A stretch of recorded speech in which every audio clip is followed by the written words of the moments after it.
अभी हम मौजूद हैं शहर श्रीनगर में, जहां पे पीपल्स डेमोक्रेटिक पार्टी पीडीपी का एक वर्कर्स कन्वेंशन था।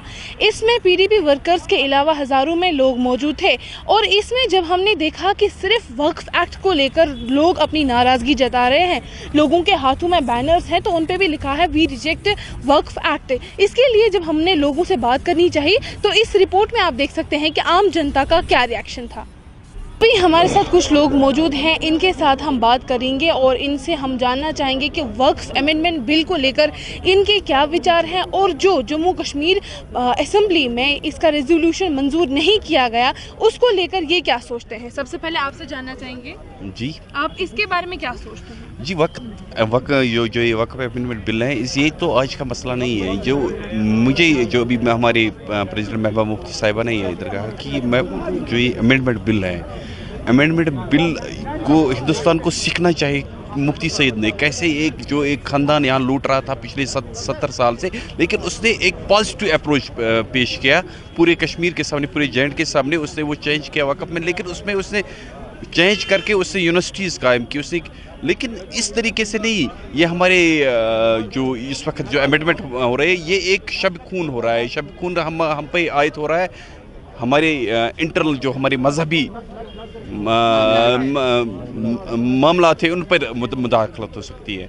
जो कल ही सुप्रीम कोर्ट ने उनको एक ऑब्जेक्शन उसमें उठाई कि अगर हम पे ये कर सकते हैं कि मुदाखलत कर सकते हैं, क्या मुस्लिम्स जो इनके जो इदारे हैं, जो हिंदुओं के इदारे हैं, जो उस पर वो वहाँ पर मेंबरशिप लिख सकते हैं कि नहीं लिख सकते हैं। ये तो बिल्कुल एक मुदाखलत है हमारे इंटरनल मैटर्स के साथ, हमारी मजहबी उमूरात के साथ। ये डायरेक्ट मुदाखलत है। मैं इससे पहले बहुत सारे मुद्दा हिंदुस्तान में हुआ करते थे। अब उनकी तरफ लोगों का रुझान उतना नहीं हुआ करता था, लेकिन ये पर्टिकुलर कम्युनिटी पे एक हमला है, हमारे दीन पे हमला है, हमारे मजहबी जो प्लेस है, रिलीजियस प्लेस पे उन पे हमला है, हमारे जो यहाँ पे या हमारे मरगुजार्स है उन पे हमला है, रिलीजियस प्लेस जो है हमारे हमला है, दीन पे हमला है, मुस्लिम कम्युनिटी पे हमला है। तो हम समझते हैं ये यहाँ के हिंदुस्तान की जो है एक बर्बादी है। यहाँ ख़ासतौर पर हिंदुस्तान के जो रहने वाले मुसलमान हैं वो डिप्रेस हुए हैं इस चीज़ से, और हम इस चीज़ को कतई भी एक्सेप्ट नहीं करेंगे। इसलिए हमने जो प्ले कोर्ट्स में जो है हमारी जो आप देख रहे हो हमारे मामला, हमारे नारे, हमारे जो ये इरादे हैं इसके लेके हम बिल्कुल इसको रिजेक्ट करते हैं एज ए मुस्लिम। और ये हमारे दीन पे हमला है, हमारे मज़हब पे हमला है, हमारे रिलीजियस प्लेस पे हमला है, इसलिए हम इसको एक्सेप्ट नहीं करते। हम मुसलमान हैं पहले, फिर हम हिंदुस्तान के बाशिंदे हैं, क्योंकि हमारे पास कलमा, हमने पढ़ा कलमा, हम पहले मुसलमान थे। इसलिए ये वक्फ बिल के साथ जो छेड़खानी हुई है, हम इसके मजम्मत करते हैं, खिलाफ हैं। जम्मू कश्मीर के मुसलमान और पूरे हिंदुस्तान के 24 करोड़ मुसलमान इसके खिलाफ हैं। आपको लगता है कि हमारे ऐसे प्रोटेस्ट करने से या हाथ में कार्ड्स लेने से कुछ हो जाएगा? वो होता है, जब एक जमा हो जाएंगे, 24 करोड़ इकट्ठे हो जाएंगे तो करना तो जरूरी है। इनको हिंदुस्तान को, प्रधानमंत्री को ये करना है जरूर, मेरे ख्याल से। लगता है करेंगे? हाँ, इंशाल्लाह करेंगे। हम एक मुस्लिम मेजॉरिटी यूटी है और यहाँ पे जब हमारी असेंबली में ही इसका रेजोल्यूशन मंजूर नहीं हुआ, तो क्या अभी भी आपको उम्मीद है कि आपके हक में फैसला होगा? हमेशा अल्लाह ताला ने मुसलमानों को साथ दिया है, इस बिल में पे भी मुसलमानों के साथ अल्लाह ताला देंगे। हम उसी पे भरोसा रखेंगे, इंशाल्लाह वो साथ देंगे, ये बिल मंजूर हो जाएंगे मुसलमानों के हक में। बहुत बहुत शुक्रिया सर। आपका नाम जानना जी, मेरा नाम मंजूर अहमद शाह, मैं बीरवाल से हूँ।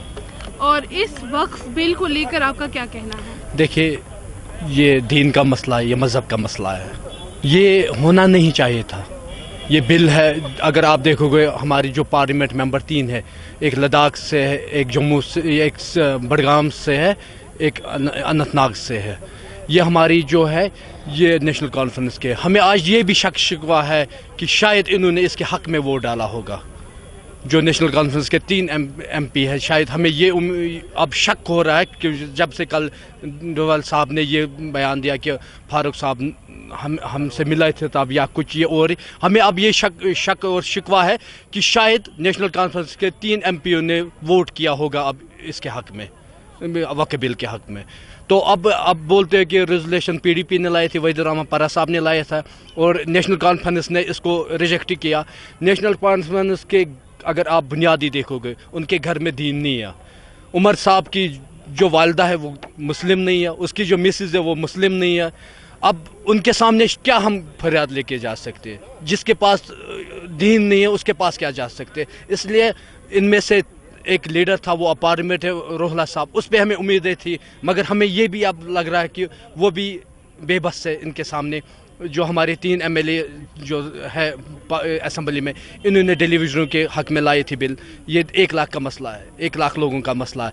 इन्होंने स्टेट लैंड के बारे में लाए थे, वो भी मसला, वो भी करोड़ों में लोग हैं जिनके पास प्रॉपर्टी है, जो श्रीनगर में रहते या कहीं में। उसने शराब के हक़ में लाए थे, ये भी मुसलमान और गरीब और भी लोगों के हक़ में है।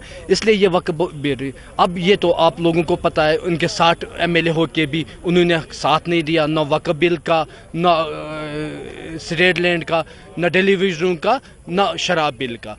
उन पे तो उम्मीद हम नहीं रख सकते। नेशनल कॉन्फ्रेंस पे देखिए कल से हम लोग अब नाराज़, बहुत नाराज़, क्या उम्मीदें टूट गई लोगों को कि नेशनल कॉन्फ्रेंस ने हमारी पीठ पीछे ये किया। बेशक लोगों ने वोट नेशनल कॉन्फ्रेंस को दिया, बड़ा मैंडेट दिया, सबसे बड़ा मैंडेट दिया शेख साहब के बाद।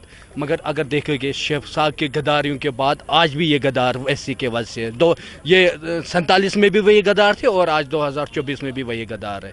ये गद्दारी इनसे शायद नहीं जाने वाली है। बाकी इसी तरह हर खास खबर के लिए आप देखते रहिए DB लाइव जम्मू कश्मीर। मैं मुफर्रा मजीद, श्रीनगर से।